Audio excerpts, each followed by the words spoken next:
Hey, hope you're all doing well. Glad you're here. Glad you've joined us for another hangout time with Mawcore, the Mawcore chat time as we call it, because we're so creative. This week we actually get to spend time with another special guest, so we hope you'll enjoy that time because we definitely enjoyed our time with this person. As we are chitting and chatting, go ahead and feel free to leave a hello in the comments. Also, feel free to ask us questions. We'll do our best to respond to those, and we may even use those questions in a future Hangout chat time. So without delay, let's get right to it. It's time to chat. Reading your lane. So here we are with the one and only insane Eric Lane.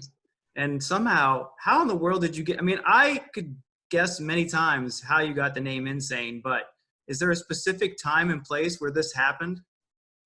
Actually, yes, and I can say that it actually happened in when I was working in a job in where I am at right now in Lewistown, Pennsylvania. I had I've been going by Eric Lane since years, and some guy. Hey, Eric, is that your real name? It's yeah, it's the name that I'm going by right now. Okay. Um, yeah, my wife calls me Sybil. Okay. Well, must be an acronym for something. Yeah, right. But no, I was working in St. Mary's, Pennsylvania, and State College. I come to Lewistown, and a guy that was listening to me on the rock station there in Lewistown, he's like, "Oh, is this Eric Lane?" I said, "Yeah." He goes, "Insane, Eric Lane." I'm like, I kind of like that. Well, it fits. Yeah, just talk to my kid. My kid can vouch for that. Yep. Well, for those who will be watching this video this time with you, we met through Bread and Jam, and that was years ago for the one band Blushing Well, and you were a huge supporter then, and you continue to be a huge supporter. But Bread and Jam is not happening right now, right? I don't know whether it's just on sabbatical or whether it is taking some time off. It actually there was a time when I was in St. Mary's that it went away until the new station in State College came on board. And so when Rev FM came on board in State College, we picked back up again there. This time the computer just basically crapped out, and there was no funds to buy another one. Okay. So, but the cool thing is, a good friend of mine, Rob at the Christian Music Weekly, even though I'm not technically a reporting station anymore, he's keeping me weekly supplied with the charts in the unlikely event that something happens and we can restart the show. But likely event. Likely. Repeat after me. Likely. Right. So, but yeah, basically that we tried a little futile campaign, I guess, to get someone to maybe come on and underwrite for about 6 months to help pay for a computer, but just nothing ever happened. So we figured, you know what, I'm not going to push it. If it's not God's timing, then there'll be a time for it. There was a time for it before, and I'm sure there'll be a time for it again if the Lord wills. We understand the futile attempts to do crowdfunding. For some reason, the Mawcore camp doesn't do well crowdfunding. I don't know. Yeah. Well, it's a good thing. I mean, if they had seen my face, they definitely would have asked me to pay them. So, how many years did Bread and Jam go for? Started in 1990 when I was working in St. Mary's. Okay. As a 1-hour show, and the first song I played was the band called For Him. Wow. Oh yeah. Yeah. And it was there on the air probably for about 12 or 13 years or more. It got to the point that within the coverage area of the radio station, that other churches would be having their youth groups play the radio station during the time that Bread and Jam was on, and because it wasn't a Christian station that it got started on. And so, but they would play this rock station at their church youth fellowships after their Sunday night Bible study, because the show originally was on Sunday nights. And so I found this out. And then I found out that kids in high school was recording the show on cassette tape and giving it to their friends at school saying, hey, listen to this. This is like really cool Christian rock music. And they were getting the word spread out, which is, I never thought about that. But it ended up probably within the 12 years that it was on the air, there was other shows that was doing similar type programs in Clarion, and Punxsutawney, and Du Bois. Okay. But you were invited out to a lot of festivals though, like Cornerstone, Creation, and all that stuff, right? I basically was a big Cornerstone nut. I went out there, of course, being in radio, you get your credentials, and I would go out every year, and every July take my portable cassette recorder, get all kinds of interviews, interviewed a band in one of the tents out there, nobody around, just me and all 6 members of this band, nobody ever heard of them before, called Jars of Clay. Oh, wow. Oh, yeah. That's very cool. Yeah, and my best story from Cornerstone came whenever, because I was booking shows at the Scarlett Corteen Center in Brookville, Pennsylvania, where booked you us guys there. played. Yeah, you guys played there. I was getting into a lot of the, no internet. This was all done on like a staple stack of paper of all these lists of bands and people all over PA that I knew about. And I heard about a band in Williamsport, PA, called A Few Loose Screws. Oh, And I just liked the name. I thought the name was pretty cool. But I listened to their stuff, and it's just like this real raw garage punk stuff. Oh, yeah. And I'm like, that's really good. So I contacted them and had them to come and do a show at the Scarlet Court, and the kids just went wild. Just three guys. That's all it was. Then I got them to come into St. Mary's. They played the youth center in St. Mary's, and I just really liked it. And at the time, of course, that was back in the day when people in radio would go back and forth to the record reps, and so I had a lot of record reps that I would talk with. They would find out how songs were doing and all this kind of thing, and I'd tell them, how many spins I was giving them. And this one record rep, Dave Bourbon, who worked with Frontline Records in Southern California, he and I became really good friends. And I said, hey, Dave, you guys have to be looking for anybody new? And he said, oh, we're always looking for somebody. And I told him about this band, and they said, well, have them send me, some information. So I basically told the guys, look, put stuff together, like 3 of your best songs on a cassette tape, your best one first, your second best, your third best, get a little write-up or something about who the band is, get some endorsements, your pastor, somebody to write letters of recommendation, help them put together a kit. And they signed it, and they sent it off to them. And a few weeks later, I'm doing my weekly calls with Frontline, and Dave says, hey, Eric, we signed your boys. I said, you what? Oh, that the band, A Few Loose Screws? I'm like, yeah. He goes, yeah, we're signing them. We're going to fly them out to record their new album in the green room, and Gene Eugene is going to produce the album. Okay. Yeah. From trying to think, he did some solo work. What band was Gene Eugene in? That's in the Swirly Eddies. It was Lost Dogs, wasn't it? Lost Dogs. Yeah. So I'm like, this is amazing.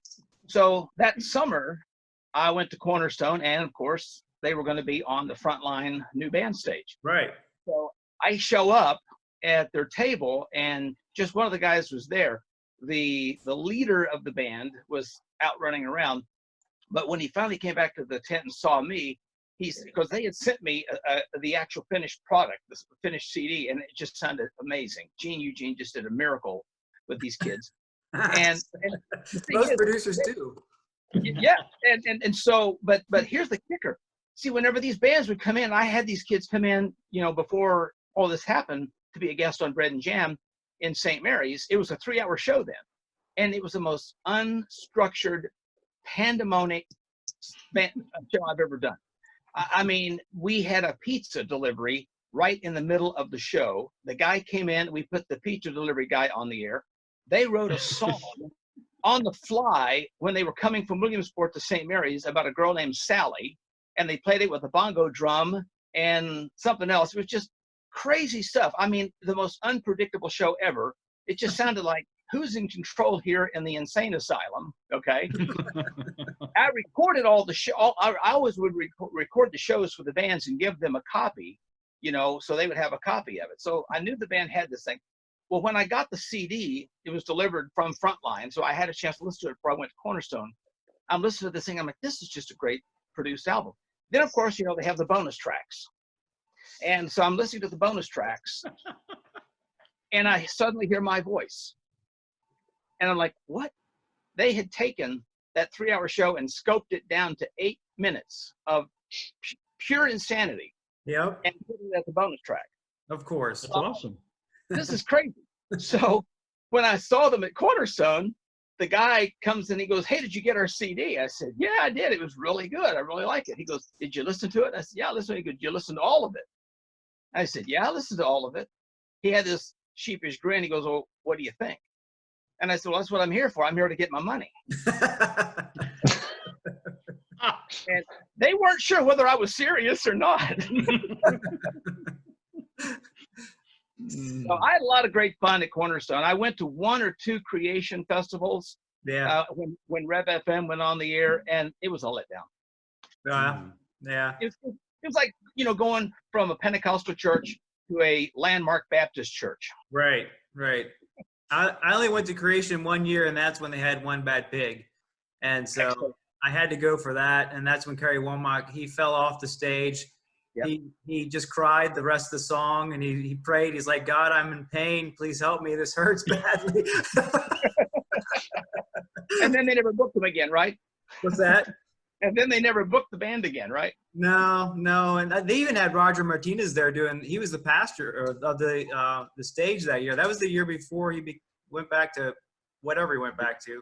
Rumors always were they went back to being a Satanist. I don't know. Yeah, I saw Roger Martinez at Kingdom Bound 1 year up in Buffalo, New York. Okay. He was a pretty radical preacher. It made it hard to believe that he would not be that way. Well, he was a radical preacher or a really good used car salesman. I think he went into that. That explains it. I think last time I went to Creation, it was at the Fringe stage, and I saw the Earth guys and a couple other guys which are no longer around anymore. But it was good times. Interesting about Gene Eugene, he was also an Adam again as well too. There you are. That's what, towards the end before he passed and stuff. It brings back a lot of memories bringing that up now. Yeah. Yep. Gene was the producer for Jess Sprinkle's first band, Poor Old Lou, and so that's such a weird small world because then Jess worked on the first Mawcore album, and he was a part of that, and so we just all these little connections and stuff. I mean, it's really weird though. Speaking of that, like Mike Rowe and those guys are actually how I got connected on Chambersburg originally because I came on there for a show, and that's actually how I got connected to the Chambersburg area originally. Was coming on there for a show, and then the rest sort of connected from there. So that's funny how things come full circle. There's the history. Yeah. So you're off to doing a podcast now. It's Insane Eric Lane's Stupid World, right? Yes, that's right. And you can't shut me up. I'm sorry. I have to have some avenue. And the little saying that you hear in the intro of the podcast that he's given a piece of his mind to so many people, it's a wonder there's a mind left. Right. That is a direct quote from my mother. Well, I think you said that at one of the first podcasts. So you said something about it being your mom's quote or something like that. Yeah. It's definitely. I'm very amused by it. It's a take back. You're definitely playing multiple fields in that podcast. I see so much stupidity in the world, and some of it is funny, some of it is pathetic, and some of it, I don't necessarily always put on the radio, and I definitely don't put it on Rev FM. I'm still doing an afternoon on Rev FM. Okay. Just because of some of the content of the nature of it all. I try to keep it as sanitary as possible, but still, some of it you can't do it, and I do it mainly just to highlight the ludicrousness of this world. And it's like you listen to this and you think there are people that stupid. Right. They really are. And which really means that I think we need to be a lot more vocal as well. And it's even funnier when you got Christians that are in the same stupidity as the other people. Right. And so I just do it to really just say, look, I mean, let's put your thinking caps on here, people. Right. That's what I said. It's not like if somebody were to tune into your podcast thinking that they're getting Eric Lane's Rev FM program, they would be like, wait a minute, what's going on here? But you're playing all the fields. You're just highlighting the stupidity of our world. So it's not really one way or the other. And yeah, you hit topics that make fun of pastors as well as, because the pastors do it to themselves. Like you don't even, like the content just hands itself to you. Well, and you know, I also wanted to make the podcast where it can be flexible, because I have had people that's been on there that were in ministry and we've had some good discussions, but I'm not your average interviewer. Okay? Right. So I like to take the offbeat road. I don't care for the 4-lane highway. I want the little footpath. And so even when I do talk about spiritual matters, I really want to talk about spiritual matters that nobody else is talking about. Right. Well, we've spent 3 hours with you. We know. we've been in the insane asylum with you. That's right. Now, are you in is that your man cave there? This is my man cave. The behind me is just a collection of all the CDs that I have received during the, well, let's see, almost 30 years of Bread and Jam. Right. I can't even imagine. Is that, I mean, are all of them down there, or you have some still in boxes?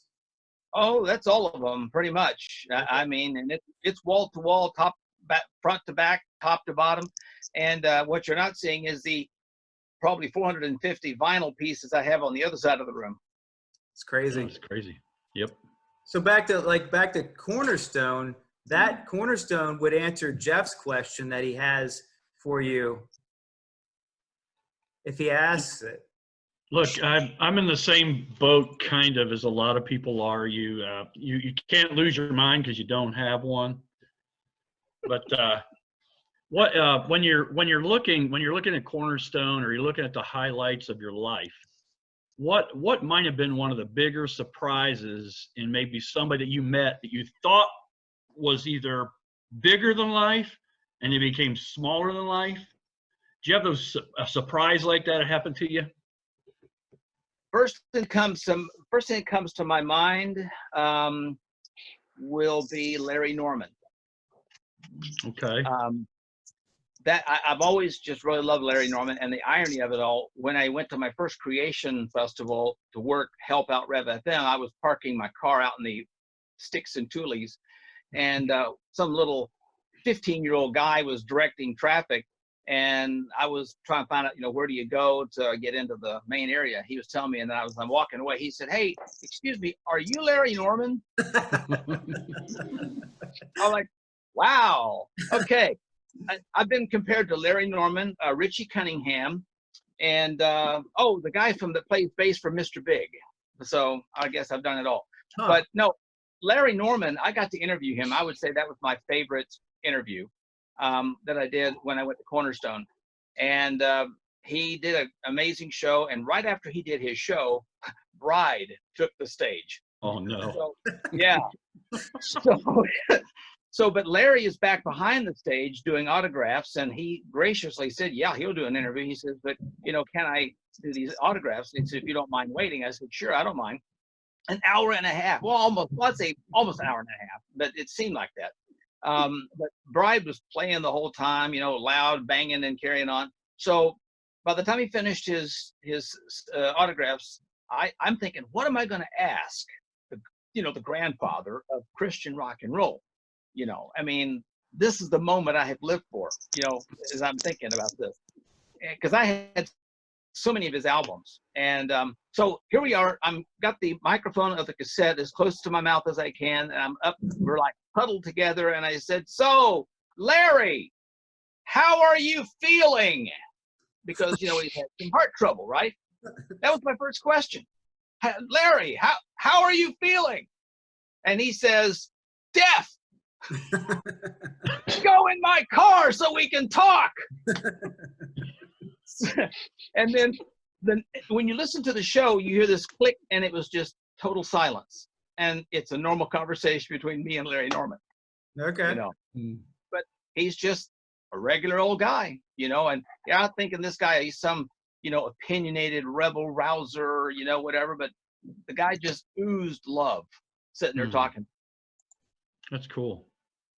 Have you had any of those negative experiences? Oh yeah, with Bride. No. Yeah. Actually, no, they're good guys. I mean, Yeah. Dale Thompson, I got to ride one of the biggest roller coasters at Darien Lake Theme Park with Dale Thompson when he was playing at Kingdom Bound. Did he wear his seatbelt? No, he didn't. No, but no. And I've been with people that have booked Bride, and I have booked Bride. I booked them at the Scarlet Cord, and they came and did a show. Dale was cool. Now Troy, I don't know whether he just had a bad day. I'm just going to chalk it up to being a bad day. But he was definitely, you could tell he was a little anxious. And, if you've been to the Scarlet Cord, they don't put people up there at hotels. No. You stay in people's homes. And in fact, we've had large bands that have played that have come back and asked for the same host family again because they had such a great time. Mm. So it's just a very, the town of Brookville is like, what, 3,000, 4,000 or so? I don't know. So we booked in Bride, and before they play, they would go upstairs to one of the apartments where one of the folks on the board lived, and they'd feed them. And you don't get pizza or something like this. You get a home-cooked meal. And so they made a really nice home-cooked meal. So I was up there, kibitzing with them and, whatever, just before the show was going to start, kind of going over some things. And Troy was just sort of like, all over the place, looking around, and so he was asking, okay, look, where are we staying? And so it just so happens that they would be staying at that particular apartment because look, these folks clean their house. They really get the place ready, make the kids sleep on the couch, the whole thing. And so, but Troy kind of looks at, his eyes gets big, and he goes, "We're staying here?" And yeah. And I think they ended up taking a hotel and paying for it. Yeah. Okay. Well, Yeah. Oh, well. So we'll probably run out of time here soon. So unfortunately, the way we do these meetings, we get cut off. So any other you got 40 minutes, don't you? something like that, but we don't even know when it starts. I'm just keeping an eye on it. I'm just giving you a heads up. I don't want to cut you off in the middle of the conversation. Well, for me, you got I got 25 minutes maybe. Okay. So you still got maybe 15 minutes to go. So you had another question, Jeff, and it was pertaining to something that he actually did. I know the answer to because I listened to the podcast. But where is the sweatshirt? The sweatshirt. The special sweatshirt that I think the 2 times we came up there, you had the same sweatshirt on. I have no idea. I thought, we were just thinking, oh, it might be his lucky sweatshirt. That's why he always wears that one. I have so many lucky sweatshirts, it's not even funny. And well, I even mentioned it, I think, on the most recent podcast. Those things got started at Cornerstone because I would go, and it's so miserably hot, 4th of July in Central Illinois, in the middle of a former pig farm, and I'm sleeping in a tent. And I don't, with skin like I have, I don't want to get out in the sun that much. So I stay in the tents most of the time, but it's still hot and sweaty and muggy. So I would just cut up a bunch of old t-shirts and I used to call them my Cornerstone shirts. Actually, a guy from St. Mary's who was in a band, just a secular rock band, a garage band, taught me how to literally cut t-shirts up and tie them back together. So that's kind of where it all got started. And in fact, this is a true fact. One year, I've seen so many people coming back and forth in the radio industry in Cornerstone. And then one year I went with Rev FM to the Gospel Music Week for GMA Week in Nashville to go to the Dove Awards. And I saw some of these same people and they go, I almost didn't recognize you because you actually had regular clothes on. That's because they were used to looking at your belly button. That's right. That's right. Hey, I'm comfortable in my own skin. Everybody else ought to be too, It puts the lotion on? No, I don't put lotion on. I don't like smelling like a coconut. Hey, I smell like one all the time.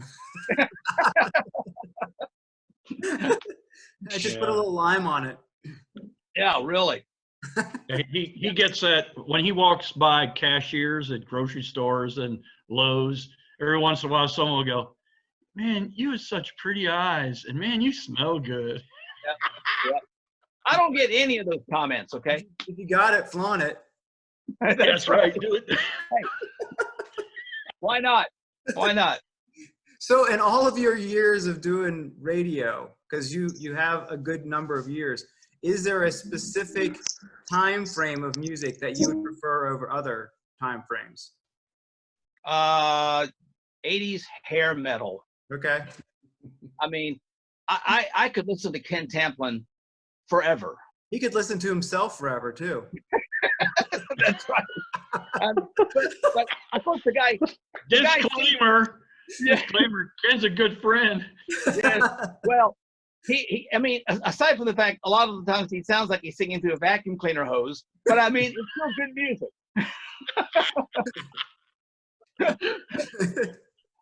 Actually, I actually really liked Holy Soldier. I really like Holy Soldier. Which era though? The 80s, like the 80s, 90s, or the late 90s? Well, I don't know. I mean, their first album was really trend-setting. I really like that. But I have to admit, they did the best cover of the Rolling Stones song. Oh yeah, that was an excellent one. Oh my gosh! Yep. But yeah, I like anything that's got a good groove to it. It's got a lot of good hooks. You know, I should have been a fisherman because I like hooks so much. So, but no, now you know my one of my sons is into like this raw, unfiltered stuff like the White Stripes and all this kind of thing. You know, I'm like, nah, that stuff sounds like it's half finished. That's because it is. Shine. Jeremy, don't be offended. You know you like White Stripes. No, I don't.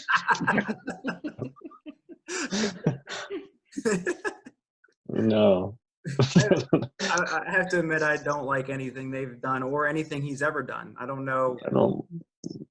I'll tell you too, and I like some of the raw British stuff, like The Call, and I like them, and Mike Peters. I've just gone blank on his band. Okay. Like the old school U2 stuff. That's cool stuff too. Okay. Since I have you, the person we were going to interview last week, he's into a lot of stuff, but I was going to pick his brain. There's a song that we used in a video.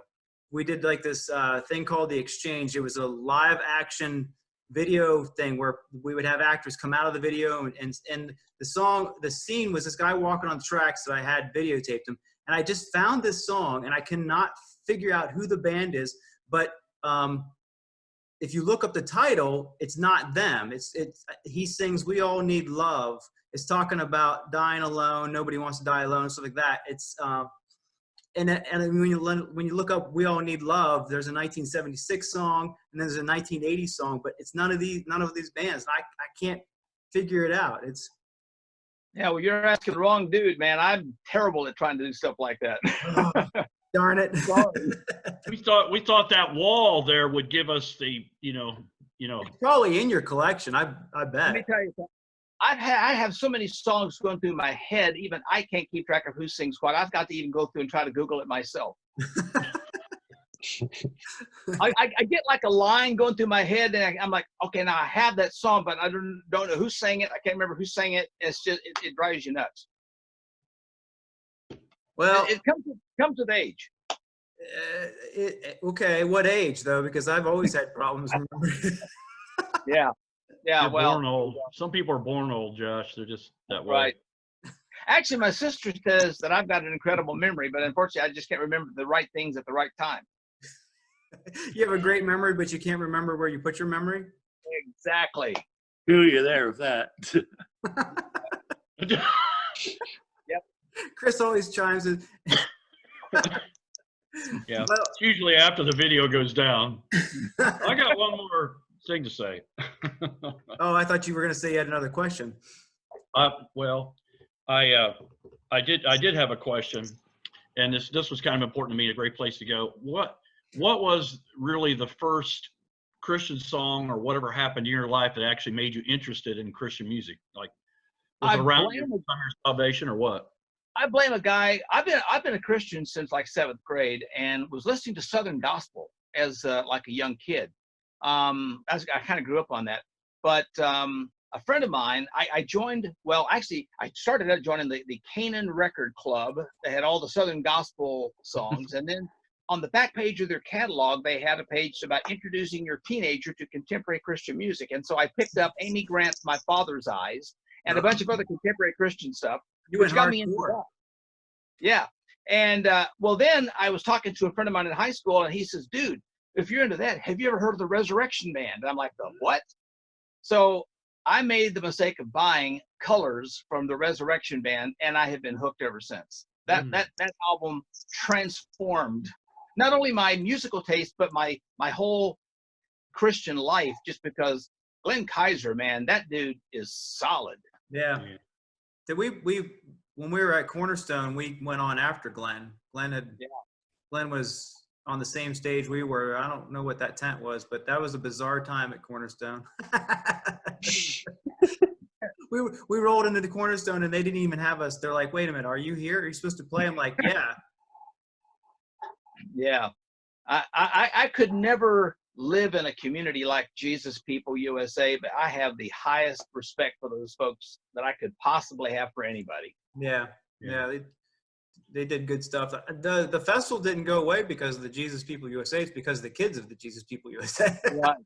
Yeah. Well, it's a lot of work. It was a lot of work to put that together. Yeah. The year we were there, they were already so deeply in debt they didn't even know how they would continue, and I think they continued 1 or 2 more years after that. Yeah. Well, I will say that it is a labor of love. That's really what I could say. That was more of a labor of. I actually saw more genuine Christ-like love at Cornerstone than I have seen at any other Christian festival. Yeah. Well, we're down to looks like 5 minutes. And I know on the podcast you always like to give some type of closing, but I figured on this time you could give something, like think about something encouraging or something to leave the viewer with that would maybe challenge them or scare them. I don't know. It's up to you. I will say this, and of course this has been on my mind a lot, and I actually shared this online. The old Larry Norman song, "I Wish We'd All Been Ready," has been on my mind a lot. Yeah. You know, and it was on my mind a lot when we had 9/11. I'm sure it was on, the apocalypse was coming back in World War I or World War II or Vietnam or, whatever. It always tends to come up that way. And you get a lot of people, thinking that Bill Gates is the Antichrist or, Obama or Trump is the Antichrist and all that. I like I've said before, I already know how this is going to end because I've read the book. Right. And so even 9/11, while it was a very anxious time, it didn't really cause me to panic or fear. And this isn't really, you see all this stuff that's online, people that are, this Plandemic movie that's out there and a lot of this other stuff that's out there. I just watch it for entertainment purposes. I take it with a grain of salt. There might be a little bit of truth. Just remember, a good lie has 80% of the truth in it. And so I always just take it with that grain of salt, because the fact is the story's already been written. Right. God's even got the epilogue finished. Right. So it's already been set in motion. I think of Kerry Livgren's song, Ground Zero, from his 1980 album, Seeds of Change. We are waiting for Ground Zero. Yeah. And it's already happened. And I'm going to be ready. That's the biggest thing. I'm ready. And I'm going at it unafraid and confident, because 5 words, my college pastor, I don't remember what he preached about that Sunday, but he said, if you never remember the sermon, remember these 5 words. And I did. God has everything under control. Yep. And so I just encourage myself with that and leave the rest of it, to the Lord and let him take care of it. That's awesome. That's awesome. So with that, we will be closing out this time with you, and that way we know that. I can't model my T-shirt for you here, okay? Right. So. Hey, all right. At least you have pants on. That's right. I have a confession to make. I haven't changed. I have not put on a pair of jeans in 4 months. So today you put one on, huh? That's right. Wow, we're blessed. None of us are wearing them. That's right. All right, Eric. It was awesome having you here. Missed you. It's been a long time. Glad we get to at least see you this way. So. Yeah, absolutely. And you guys really bless my heart. I just love the music you're putting out, and I love the spirit. And I just kind of feel right at home when I hang out with you guys. You're just like family. Yep. Yeah, we love you too, man. You've been an awesome encouragement, and you were probably the first radio station that ever played our music, and so you play a huge role in all of this. So it's pretty awesome. Hey, like I said, if you guys played bad music, I wouldn't do it. We're working at it. All right, man. Well, I'm going to say goodbye to everyone. All right. Yep. Thank you. Love you guys. Love you too, man. Love you too, man.